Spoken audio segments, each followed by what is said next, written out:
परिसंवादातले दुसरे वक्ते आहेत माननीय डॉक्टर जालिंदर पाटील। महाभारत या ग्रंथावर शिवाजी विद्यापीठाकडून त्यांनी PhD केलेली आहे। शिवार संवाद या YouTube चॅनलवर शेतीमाती संबंधी त्यांचे 120 पेक्षा अधिक व्हिडिओ प्रसारित आहेत। विविध वृत्तपत्रातून शेकडो लेख, 3000 पेक्षा अधिक व्याख्याने आणि जवळजवळ सर्वच मराठी वृत्तवाहिन्यांवर गेली 25 वर्षांपेक्षा अधिक काळ ते वादविवाद आणि चर्चेत सहभागी असतात। महाराष्ट्रातले एक नामवंत वक्ते आणि साखर उद्योग आणि शेती यामधील तज्ज्ञ असा त्यांचा लौकिक आहे। कोल्हापूर जिल्हा नियोजन मंडळाचे माजी सदस्य आहेत। शेतकऱ्यांसाठी संघर्ष करणारे 2 नेते व्यासपीठावर आहेत, ज्यांनी नंतर शेतीचा संघर्ष थोडा राजकारणाशी जोडला आणि अलीकडे जालिंदर पाटील जे आहेत त्यांनी ही शेतकरी संघटना राजू शेट्टींच्या बरोबर जोरदारपणे संघर्ष केलेला आपण सर्वांनी पाहिलेला आहे। जालिंदर, आपल्यापासून आपण आता चळवळीतून सरकारच्या माध्यमातून शेतकरी आत्महत्या थांबवण्यासाठी काय उपाययोजना केल्या पाहिजे यावर आपण बोलावं।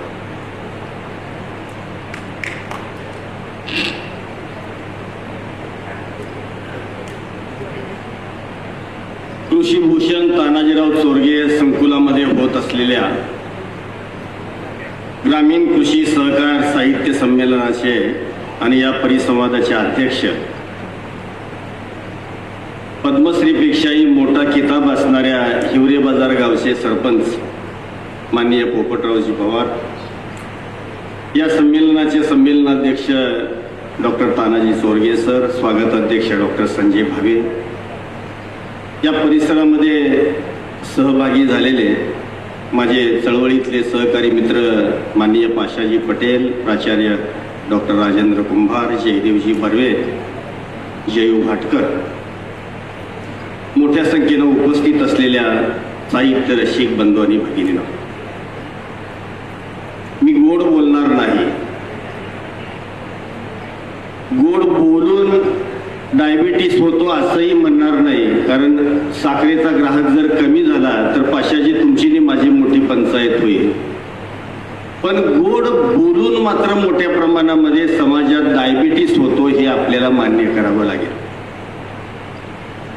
इथं परिचयामध्ये मी सेनेचा झेंडा जरी खांद्यावरती घेतल्याचा उल्लेख झालेला असला तरी पाशाजी माझ्या हातामध्ये जो दांडा आहे ना तो शेतकऱ्याचा आहे एवढं मात्र निश्चित। शेतकरी शेतीमध्ये स्वप्न पेरतो, त्याची स्वप्न फार छोटी असतात। साधी घरामध्ये एखादी म्हैस जरी व्याली तरी रेडकू पडल्यास तो शेतकरी पहिल्यांदा त्याची शिपूट वर करून पाहतो। रेडी आहे असं कळल्यानंतर मोनालिसाच्या चेहऱ्यावरती सुद्धा जेवढं हास्य तुम्ही पाहिलं नसेल एवढं हास्य त्या शेतकऱ्याच्या चेहऱ्यावरती बघायला मिळेल, कारण त्या स्वप्नामध्ये ही रेडी उद्याच्या काळात मोठी होणार आहे। मोठी झाल्यानंतर पायाला पाय उभा राहणार आहे, 4 लिटरचं गोट्यामध्ये 8 लिटर दूध होणार आहे आणि माझ्या संसाराला हातभार लागणार आहे। एवढं छोटं स्वप्न साध्या म्हैस व्यालेल्या प्रक्रियेमध्ये सुद्धा तो पाहतो। In Indian agriculture is the way of life, not a business. शेतीला उद्योगाचा दर्जा द्या म्हणून पाशाजी आपण चळवळीमध्ये संघर्ष केला, पण ही जीवन प्रणाली आजपर्यंत कोणी समजून घेतली असं मला वाटत नाही। शेती आम्हाला जगवते, पण संकट पेलण्याचं सामर्थ्य तिच्यामध्ये नाही, हे शेती करणाऱ्या प्रत्येक माणसानं एकदा मान्य करायला हवं। अतिशय सुंदर परिसंवाद या ठिकाणी होतोय। आत्महत्येच्या संदर्भातला मी टाटा इन्स्टिट्यूट सोशल सायन्सेसचा अहवाल वाचलेला आहे, गोखले इन्स्टिट्यूटचा अहवाल मी वाचलेला आहे। मी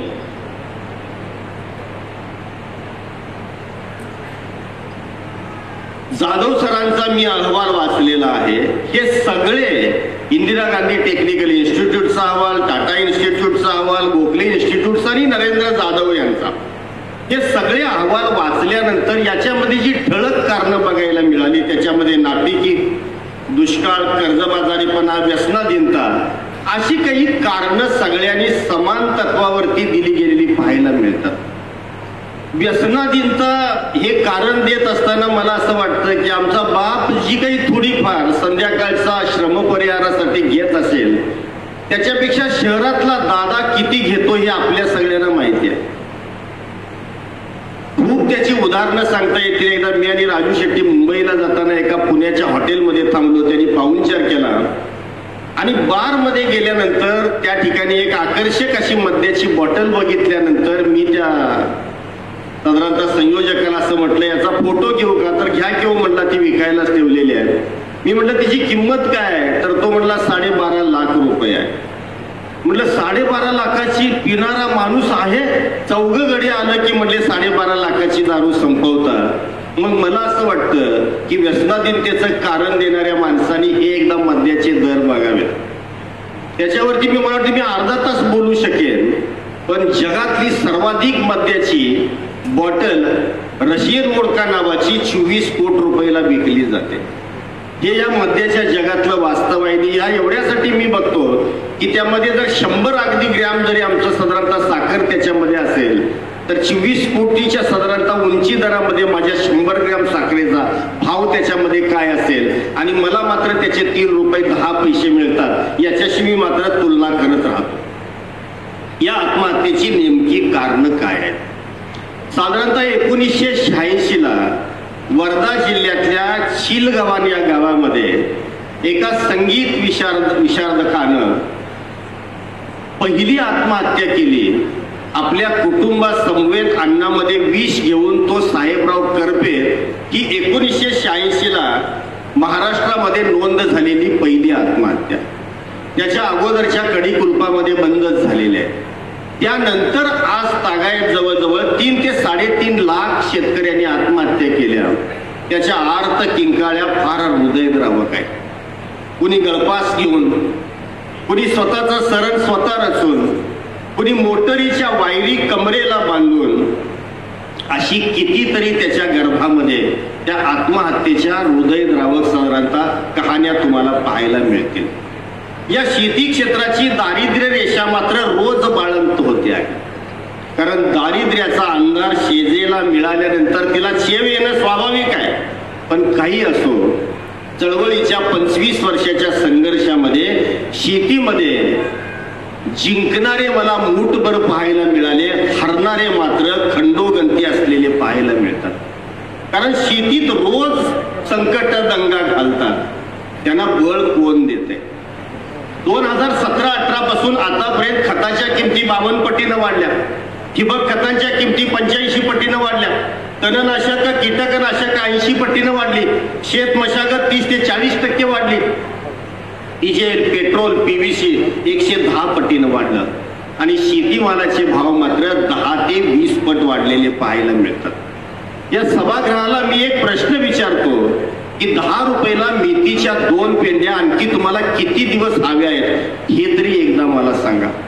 कारण आजही बाजारामध्ये ते चित्र तुम्ही पाहताय. मी 1986 ला प्राध्यापक म्हणून नोकरीला लागलो. त्यावेळेला माझा पगार 1630 रुपये होता. 700-1600च्या बेसिकनं प्राचार्य कुंभार सर.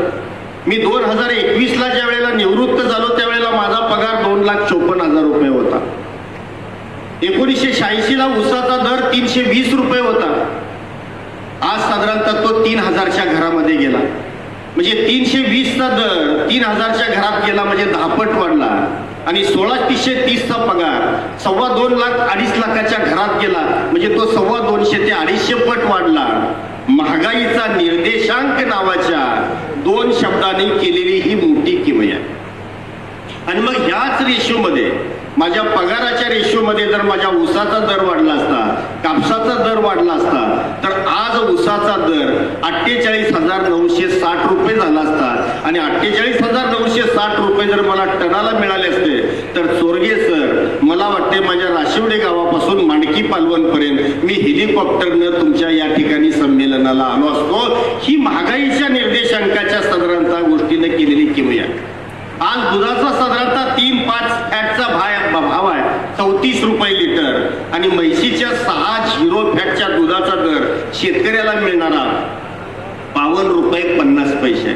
मी तुम्हाला प्रश्न विचारतो की गाईच्या 34 रुपये दुधाचा जर आकडा समोर घेतला तर ही पाण्याची बाटली साधारणतः ही 10 रुपयाची असेल, पण 1 लिटर पाण्याची बाटली आज 20 रुपयाला, हॉटेलमध्ये 30 रुपयाला. पंचतारांकित हॉटेलमध्ये मी गेलो नाही त्यामुळे त्याचा भाव काही तुम्हाला सांगत नाही. आणि 30 रुपयाला पाण्याची बाटली आणि 34 रुपये दुधाला लिटरला भाव. किमान शीतपेयाची आपण जर लिटरभराची बाटली घेतली तर 100 रुपयापासून 150 रुपयेपर्यंत तिचा भाव. आणि साधारणतः 750 मिली बिअरची बाटली, मला भाव सांगाल का कोणतरी? बघा, आपल्याला माहितच नाही कुणाला 750 मिली बिअरच्या बाटलीचा भाव. पण पाशाची थकल्या मनाला कधीतरी विसावा द्यायला आपण कार्यक्रम करतो तेव्हा त्याची मी किंमत साधारणतः विचारली. किमान 200 ते 250 रुपये 750 मिली बिअरच्या बाटलीचा भाव. मग मला एक तुम्हाला प्रश्न विचारावा वाटतो. पाण्यामध्ये जास्त कंटेन्स चांगले आहेत, दुधामध्ये जास्त कंटेन्स चांगले आहेत, शीतपेयामध्ये चांगले कंटेन्स आहेत, की मला सांगा त्या बिअरच्या बाटलीमध्ये चांगले कंटेन्स आहेत? अमृताचा साधारणतः सुगंध मानव जातीला पुरवणाऱ्या दुधाची तुम्ही माती करताय, हे खरं तर त्या ठिकाणचं वास्तव आहे. साधं गणित घ्या. साधारणतः आमच्या परिसरामध्ये ठिपकुर्लीची बर्फी मोठ्या प्रमाणात परिचित आहे. अगदी आमच्या चिरंजीवानं भूषणनं माईनं आणि सरांना देण्यासाठी 2 साधारणतः त्या ठिकाणची पॅकेट आणली.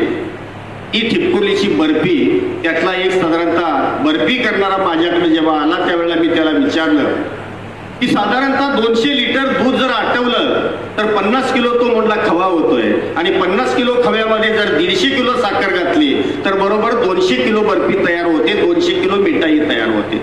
लगेच माझं गणित डोक्याचं साधारणतः पळायला लागलं.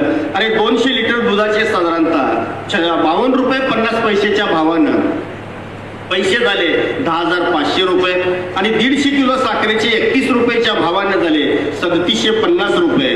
म्हणजे मला मिळाले 14,200 रुपये. आणि तीच मिठाई जेव्हा बाजारामध्ये जाते तेव्हा ती 500 रुपये किलोच्या भावाने विकली जाते. 200 किलो मिठाईचे मात्र मिळाले 1 लाख रुपये. शेतकऱ्याला मिळाले 14,500 रुपये आणि मिठाईवाल्याला मिळाले 1 लाख रुपये. काका हलवाई का मोठे झाले याचं दुसरं कारण मला सांगावं असं मित्रांनो वाटत नाही. हे काय चित्र आहे, आणि अशी किती दिवस तुम्ही या माणसाची माती करणार आहात? साधारणतः 1 डिसेंबर 2021ला रुद्रेश शिवानंद पाटील या सोलापूरच्या आडत दुकानामध्ये श्री बापू कवडे नावाच्या शेतकऱ्यानं कांद्याच्या 24 पिशव्या 1123 किलो आडतीवरती लावल्या. हमाली, दलाली, तोलाई आणि मोटर भाडं गेल्यानंतर साधारणतः त्या शेतकऱ्याच्या हातामध्ये 13 रुपये मिळाले. ही साधारणतः वृत्तपत्रामध्ये आलेली बातमी. कांदा किती किलो विकला? साधारणतः 1123 किलो.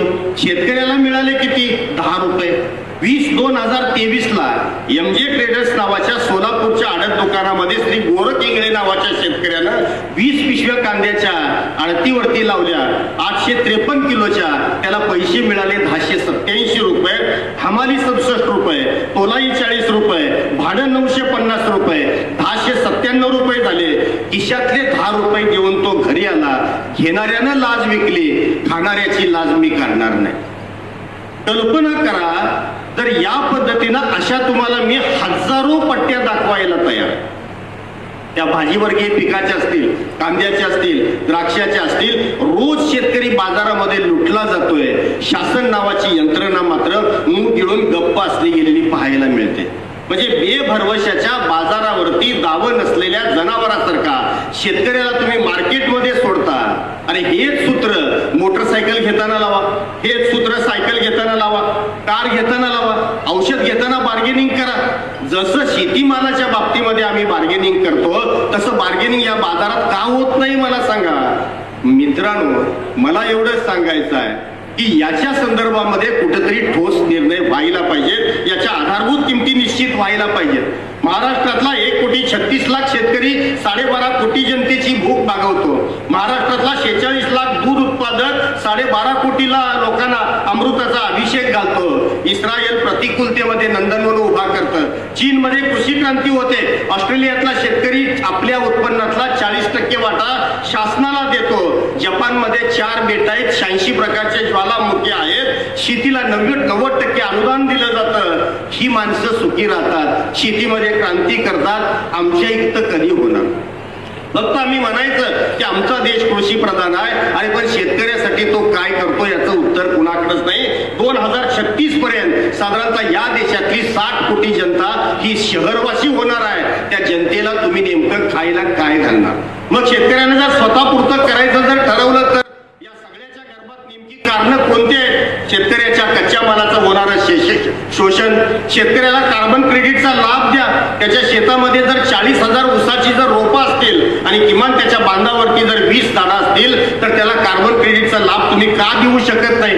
शेतकरी संरक्षणाचे कायदे काटेकोर करा. भाजीवर्गीय पिकांना आधारभूत किमती द्या. पीक विमा मजबूत करा. आणि नोकरदारांना पेन्शन सेवा संपत्तीच्या मोबदल्यात जर तुम्ही देत असाल तर शेतकरी दुसरं काय करतो मला सांगा? त्या शेतकऱ्याला सुद्धा पेन्शन मिळायला पाहिजे. कारण उदय सामंत साहेबांच्या कानामध्ये हीच गोष्ट मी सांगत होतो की ती कशी देता येते याचा एक डाटा मी तुम्हाला देतो. शासन स्तरावरती त्याचा विचार करा. आणि आजही या देशामध्ये 1% लोकांच्याकडे या देशातली जर 70% संपत्ती असेल तर मला सांगा त्यांच्यातला थोडा वाटा शेतकऱ्यांच्या पेन्शनसाठी तुम्ही जर काढला तर या आत्महत्या या ठिकाणी होणार नाहीत. पण बोलीवरती बदलणारं राजकारण आणि राजकारणाच्या उष्ट्या कर्कट्यावरती लेखणी चालवणारी नोकरशाही जी शेतकऱ्याच्या कुशीत जन्माला आली ती जर शेतकऱ्याचे पाय तोडणार असेल तर आम्ही न्याय कुणाच्या दारामध्ये मागायचा? आता हे साधारणतः वैचारिक नांगरटीचं हे व्यासपीठ आहे. या साधारणतः नांगरटीमधून जी नवविचारांची जी काही प्रेरणा मिळणार आहे ती आत्महत्या रोखायला जर कारणीभूत ठरली तर मला वाटतंय एवढ्या परिश्रमातून चोरगे सर तुम्ही जे या ठिकाणी हे जे व्यासपीठ निर्माण केलं हे या देशाला दिशादर्शक ठरवू शकेल असा मला विश्वास वाटतो. माझं शेतीतलं मातीचं मायेचं गोड घर गोड मानून घ्या एवढी सदिच्छा व्यक्त करतो आणि माझं मनोगत थांबवतो. जय हिंद, जय महाराष्ट्र.